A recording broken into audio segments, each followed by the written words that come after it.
My ruthless boss tried to ruin me, but I had a secret weapon. I knew something was deeply wrong the second I walked into the office that morning. A suffocating tension hung in the air, a palpable sense of unease that prickled my skin. Stolen glances, whispered conversations, and that sickeningly sweet, tight-lipped smile people flashed when they possessed information I was clearly excluded from. Today was supposed to be my day, a day of triumph. Years of relentless dedication, countless late nights fueled by lukewarm coffee, and enduring the condescending remarks of entitled executives had finally culminated in this moment. My promotion. Or so I thought. Then, the gut-wrenching blow landed. My name wasn't on the list. Big night, huh? I said casually, pointing towards the elaborate decorations being hastily erected in the lobby. Michael, one of my colleagues, if you could even dignify him with that title, snickered, barely concealing his glee. He feigned a look of surprise before giving me a forced, nervous laugh. Yeah, they're celebrating the big promotions. Should be quite the spectacle. Promotions. As if I wasn't one of the individuals slated to be honored this very evening. As if my contributions had been deemed invisible. I refused to let the burning wave of irritation consume me. Must have lost my invite in the mail, I said, trying to keep my voice light, failing miserably. A knot of anxiety tightened in my chest, but I stubbornly swallowed it down. This wasn't the first time they'd attempted to sideline me, to diminish my accomplishments, but this was the first time they'd been so brazenly, insultingly obvious about it. But I had bigger things to focus on, far more significant things to dwell upon. Like the electrifying email sitting patiently in my inbox, the one with the subject line that made my pulse race like a runaway train. Final offer, looking forward to your decision. I read the figures twice, then a slow, dangerously satisfied smile spread across my face. This could change everything. Hours later, I found myself standing across the street from the opulent Grand Hotel ballroom, the air thick with anticipation. A part of me, a larger part than I cared to admit, knew I didn't owe them anything. Not an explanation, not even a reaction. But I needed to witness it. I needed to see their faces when they realized the sheer magnitude of their colossal misjudgment, when they grasped that I had, in fact, outplayed them all. The room was an explosion of excess, drenched in the glittering light of crystal chandeliers. Champagne flutes clinked like wind chimes, mingling with the murmur of idle chatter. Designer dresses, each one likely costing more than my entire year's salary, shimmered under the lights. And in the center of it all, radiating an aura of cold, calculated power, stood Victoria Sinclair, my boss, my former boss, I reminded myself. She noticed me the second I stepped inside, her sharp, predatory gaze locking onto mine. A controlled smirk played on her lips, a silent challenge. I approached the bar, feeling the weight of every eye in the room boring into me. Didn't think you'd show, Victoria purred, the venom in her voice thinly veiled, as she materialized beside me. She wasn't smiling now. I didn't bother to look at her. Funny, considering I wasn't invited. She let out a soft, condescending laugh, swirling the ruby-red wine in her glass. We assumed you wouldn't be able to afford a place like this. Classic Victoria. Always hitting below the belt, always underestimating me. And that's when I decided to unveil my little surprise. That's interesting, I replied, my voice dangerously smooth. Because I just got a much better offer. I pulled out my phone, my fingers flying across the screen as I navigated to the email. With a flourish, I flipped the phone over, displaying the staggering figures. For the first time, I saw a flicker of genuine surprise, maybe even fear, in Victoria's eyes. But I knew her well enough to recognize the tell. Her fingers tightened imperceptibly around the stem of her wine glass. Who made the offer? She demanded, her voice losing its usual silken quality, replaced by a harsh edge. The competition, I stated simply. A wave of satisfaction washed over me as I saw her inhale sharply. I'm afraid you were wrong about a lot of things, Victoria. And then I walked away. Victoria's expression was unreadable as I made my way to the exit, but I knew one thing with absolute certainty. This wasn't over, not by a long shot. I stepped outside into the crisp night air, my heart pounding with adrenaline, my hands trembling slightly. I should have felt triumphant, ecstatic. Instead, a strange unease settled in my gut, a premonition of impending doom. She wasn't the type to let things go, not without a fight, not without making me pay. And I had just declared war. The cold night air did nothing to cool the fire burning in my chest. I walked away from that party with my head held high, my steps steady and confident. But deep down, a nagging voice whispered that this was just the beginning, the opening salvo in a conflict that would likely consume everything. Victoria wasn't the type to accept defeat gracefully. She was the kind of person who built empires out of other people's ruins, who smiled sweetly while simultaneously pulling the rug out from under your feet. And I had just embarrassed her, publicly and spectacularly, in front of her entire kingdom. The war had started, and she was going to strike back. I just didn't know when or how. The next morning, I arrived at work early, my resignation email already drafted, poised and ready to be sent. I wasn't about to give them the opportunity to corner me, to dictate the terms of my departure. But the moment I stepped into the office, I knew Victoria had beaten me to the punch,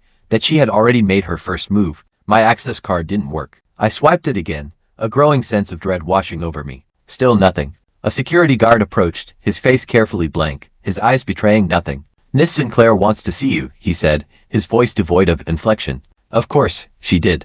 I followed him, keeping my face as expressionless as possible, as he led me to the executive floor. The office was eerily quiet, as if everyone already knew what was about to happen, as if they were holding their breath, waiting for the inevitable explosion. Victoria was waiting behind her mahogany desk, a slow, satisfied smirk playing on her lips. And sitting beside her, radiating an aura of expensive menace, was David Carter, the company's legal pit bull, the kind of lawyer who could make a mountain of evidence disappear if you paid him enough. She gestured to the chair across from her, her eyes gleaming with cold triumph. "Have a seat. If this is about my resignation, I'll save you the trouble." "I'll send it now," I said, my voice clipped and strained. "I'm afraid it's not that simple." I didn't pick up on it at first, but the way she said that made me panic. "Go ahead," I said to Victoria. She handed a folder over to David, then he handed it to me.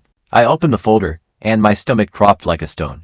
It was a breach of contract claim, riddled with accusations that I had stolen proprietary company data, that I had shared confidential information with a direct competitor, a lawsuit waiting to happen, a nightmare waiting to happen. "This is a joke," I said, my voice barely a whisper. Victoria's expression was pure ice. "It's a warning.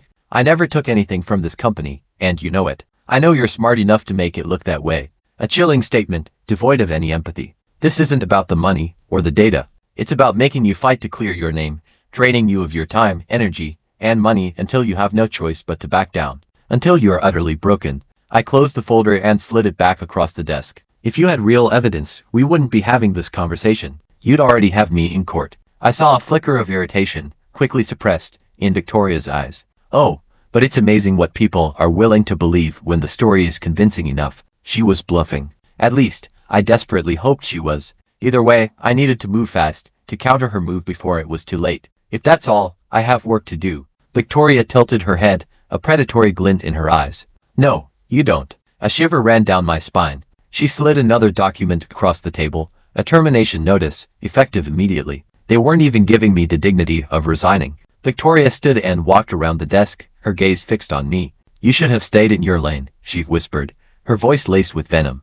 A slow, sharp smile spread across her face, a promise of future torment. I didn't bother collecting my things. Most of it wasn't worth taking anyway. The moment I stepped out of that building, I realized I was holding my breath. I should have been panicking, terrified of the repercussions of her accusations. But mostly, I was furious. Victoria thought she had won. She thought she had buried me. She didn't realize I still had one card left to play, a trump card that could bring her whole house of cards crashing down. I pulled out my phone and dialed a familiar number. The line rang once before a familiar voice answered. "Didn't expect to hear from you so soon." It was Daniel Reyes, the executive from the competing firm, the one who had offered me the job. "They fired me," I said bluntly, cutting straight to the chase. Daniel chuckled softly, a low, rumbling sound.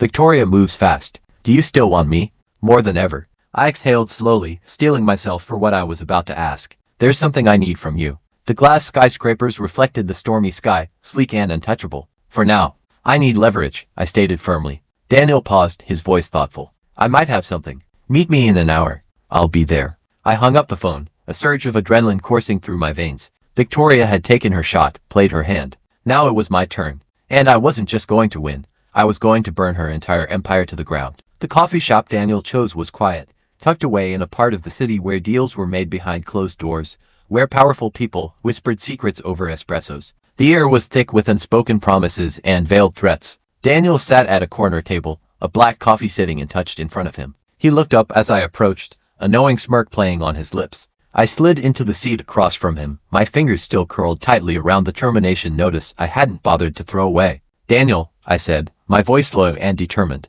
"I need something to bring her down." Daniel leaned back, studying me with an intensity that made me uncomfortable. "I like your style. Most people would cut their losses, move on, find another job. I'm not most people. That's why I wanted you." Then his expression darkened, and he leaned forward. "What do you need?" Daniel exhaled slowly, drumming his fingers against the table. "Your company has always been ruthless, but Victoria, she's in a league of her own. She treats competition like a disease, an infection that needs to be stamped out, eradicated. It's not personal. It's calculated. She wanted to make an example out of me. He shook his head. Number. She wanted you out of the way. The words settled between us, a cold realization slithering down my spine. Victoria didn't just want to ruin my career, she wanted me gone. Which meant I had stumbled upon something she didn't want me to find, something that threatened her carefully constructed facade. I leaned forward, my voice barely above a whisper. Tell me what you know. Daniel hesitated, then reached into his briefcase. He pulled out a small USB drive and slid it across the table.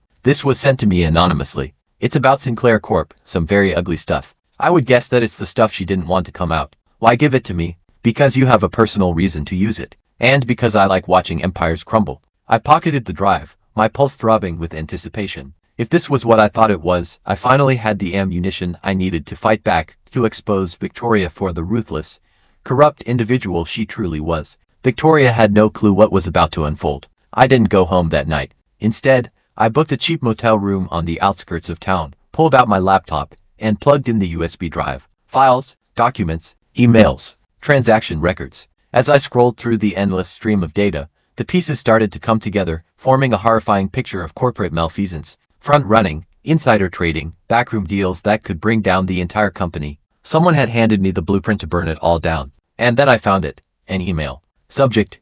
Urgent. From Victoria Sinclair to the head of the legal department. The body of the email was short, concise, and utterly damning. Ensure the termination paperwork is pushed through before the quarterly report is released. Their access must be revoked immediately. We cannot risk any loose ends before the audit. She wasn't just firing me, she was covering something up, silencing me before I could expose the truth. And I was in the way. I sat back in the squeaky motel chair, my mind racing. This wasn't about ambition. This wasn't about professional rivalry. She hadn't tried to destroy me because I was a threat to her power. She had tried to destroy me because I'd been too close to the truth, because I knew too much. And now, I had the proof. This was about justice. It was about holding the powerful accountable. It was about making them pay for their lies and their deception. And that's when I knew I had to make my move. I made my move the next morning. Victoria liked to think she was untouchable, that she was insulated from the consequences of her actions. I was about to shatter that illusion. I sent an email to every person with a stake in the company's future investors, board members, senior executives. Subject line. You deserve to know the truth. Attached were every single incriminating document I had found on the USB drive, meticulously organized and annotated for maximum impact. I took a deep breath and hit send. There was no turning back now. It didn't take long. Victoria called me within 10 minutes, her voice a strangled mix of fury and panic. I calmly declined the call and turned off my phone. By the end of the day, the headlines would write themselves. CEO under investigation. Fraud allegations rock Sinclair Corp. Insiders speak out. Victoria wanted a war. Fine. I just handed her the ammunition to wage it against herself. The email was a bomb, and I had just detonated it. Investors were pulling out, their trust shattered. Sinclair Corp's stock started to plummet. By noon, it was bleeding. By evening, it was a full-blown massacre. Victoria had spent years crafting an empire built on power, deception, and ruthless intimidation. She was accustomed to getting her way, to crushing anyone who dared to stand in her path. But she wasn't the type to go down quietly. A knock on my motel door came just after midnight. I had been expecting it. I didn't open it. You have 5 seconds to leave before I call the cops, I said, my voice cold and unwavering. A familiar voice answered, smooth and venomous. Victoria, unlock the door. Now. I hesitated for only a moment, then did as she commanded. She walked in like she still owned the world, her posture rigid, her eyes burning with rage. You look like hell, I said, unable to resist the jab. Victoria ignored me, her focus laser-sharp. She was still wearing the mask, the perfect facade of flawless makeup, calculated smiles, and effortless control. But beneath the surface, I could see the cracks, the fissures of fear and desperation. She turned to face me, arms crossed, her voice dripping with sarcasm. You think you've won? I don't think. I know. She exhaled slowly, her nostrils flaring. You don't understand what you've done. You've unleashed a firestorm that will consume everything in its path. You will never work again. I exposed a corrupt CEO, and ruined the company that deserved to fall. Yeah, I think I understand just fine. You always were talented, gifted, a genuine prodigy, Victoria hissed, her voice laced with a strange mixture of admiration and contempt. Shame you never learned the most important rule. I tilted my head, my eyes narrowed, a warning flashing in my eyes. And what rule is that? You never attack someone unless you know how they'll hit back. A cold weight settled in my chest. She reached into her bag and pulled out a folder. My stomach twisted with dread. No, I whispered. She tossed it onto the table, a cruel smile playing on her lips. Look at it. I didn't move, frozen in place by a sudden wave of terror. She laughed, a hollow, joyless sound. You were never the only one gathering leverage. I forced my hands to stay steady as I picked up the folder. Inside were emails, or at least, plausible facsimiles of emails I had supposedly sent to competitors. Not against her company, but against her personally. Or, more accurately, evidence that could be twisted to look that way. Confidential files I had accessed, out-of-context messages that, to an outsider, would look like I was the one manipulating numbers, the one involved in fraud. My breath came slow and controlled, but my heart was pounding like a drum against my ribs. This won't work, she smiled. It doesn't have to. It just has to last long enough to destroy you. She had planned all this out, anticipated my every move. But Victoria had just made one crucial mistake. She assumed I hadn't planned for this too. I laughed, a short, sharp sound. And that was the first time I saw her hesitate. You really don't get it, do you? I said, shaking my head. Victoria frowned, her perfect mask starting to slip. Get what? I pulled out my phone, tapped the screen, and pressed play. A tinny voice filled the room, replaying the last few seconds of our conversation. Victoria, you never attack someone unless you know how they'll hit back. Victoria, it doesn't have to be a death blow, it just has to last long enough to destroy you. You just admitted to everything, I said, my voice filled with cold satisfaction. For the first time, Victoria was speechless. She had nothing to say, no clever retort, no manipulative lie. Slowly, I put my phone down, savoring the moment. She had underestimated me. She had believed she could control me, manipulate me, and ultimately destroy me. She had been wrong. She inhaled sharply, regaining some of her composure, but I saw the way her fingers curled into claws, the way her eyes flickered with a frantic desperation. Tomorrow morning, I send this to the board, I stated matter-of-factly. I picked up the folder, containing the evidence I had collected on Victoria, and tossed it back at her. She knew exactly what it was. Victoria stared at me, her face a mask of disbelief. Then, slowly, understanding dawned in her eyes. She reached for the folder, her hand trembling slightly. What's this? This is you signing up for all of it. For a moment, I thought she might fight back, launch another attack, try to salvage the situation. But then, with a sharp exhale, she turned on her heel and walked towards the door. Without looking back, she said, her voice barely a whisper, this isn't over. I smiled, a genuine, heartfelt smile that reached my eyes. Yeah, it is. This is over. She walked out the door, leaving the folder on the table. And this time, she didn't come back. Victoria's footsteps faded down the motel hallway, but the weight of her presence lingered in the air. I walked to the door, secured the lock, exhaled slowly, and grabbed my phone. The recording was still there, crystal clear, undeniable. Her arrogance had been her undoing, her hubris blinding her to the fact that I was more than just a pawn in her game. I sent it to 3 places immediately. Daniel, my lawyer, and a trusted journalist who had been sniffing around Sinclair Corp for years, waiting for the right moment to strike. Then I sat on the edge of the bed, my hands steady, my heart beating slowly and evenly. I had done everything I could. I had exposed the truth. I had brought down a corrupt CEO. She just didn't know it was over. The next morning, the world caught fire. Newspapers, news channels, television all showed Sinclair's empire crashing. The Associated Press devoured the recording. Headlines flooded every major news outlet. Sinclair Corp CEO caught in explosive confession. Retaliation. Whistleblower exposes corporate fraud. Victoria Sinclair under federal investigation for fraud. Stock plummets as investors flee. Company faces major lawsuits. Victoria's empire was crumbling in real time, and there was nothing she could do to stop it. By the end of the day, she had been served with a federal subpoena, forced to resign from her position, and publicly humiliated on a global scale. As for me, I was free. No more fear. No more power games. No more looking over my shoulder, wondering when the next attack would come. Victoria Sinclair was finished. A week later, I sat across from Daniel in his office, sipping coffee and basking in the afterglow of my victory. Daniel leaned back in his chair, a knowing smirk playing on his lips. You really did it, he said, his voice filled with admiration. You brought down the queen. She gave me everything I needed, I replied, my voice calm and measured. He chuckled softly. You played her at her own game, and you won. I suppose I can't thank you enough. I sipped my coffee, the taste suddenly bitter on my tongue. Because winning didn't feel the way I thought it would. Victoria would face consequences. The people who had been loyal to her would suffer the ripple effects of her downfall. But the machine, the engine of corporate greed and corruption, would keep turning, churning out new villains and new victims. I had a new job, a higher salary, a brighter future. But I had lost something too. A part of my innocence, perhaps. Or maybe just the naive belief that justice always prevailed. Victoria had taught me that power wasn't about being right. It was about knowing how to fight, about being willing to sacrifice everything to achieve your goals. And now, I knew how to fight. Months later, I heard whispers about Victoria. She had lawyered up, assembled a team of the best lawyers money could buy, and launched a counteroffensive, attempting to discredit the evidence against her and paint herself as a victim of a disgruntled employee's vendetta. She tried to fight. Her vast resources, her connections, and her army of lawyers spawned some incredible stories, but in the end, it didn't matter. The evidence was too damning, the public outcry too loud, and the political pressure too intense. The last I heard, she had left the country, seeking refuge in some exotic locale, waiting for the right moment to orchestrate her comeback. But this time, it wouldn't work. This time, she wouldn't succeed, because she wasn't the queen anymore. She was just another exile, banished from her kingdom, stripped of her power, and forever tainted by the stain of her corruption. I wasn't just a player in someone else's game. I was the one setting the rules, the one dictating the terms. I was the one writing the story. Now, after hearing my story, do you think I handled things correctly? Did I go too far in my quest for justice? Should I have taken a different approach? I'm genuinely curious to hear your perspective, so please share your honest opinions and let me know what you think.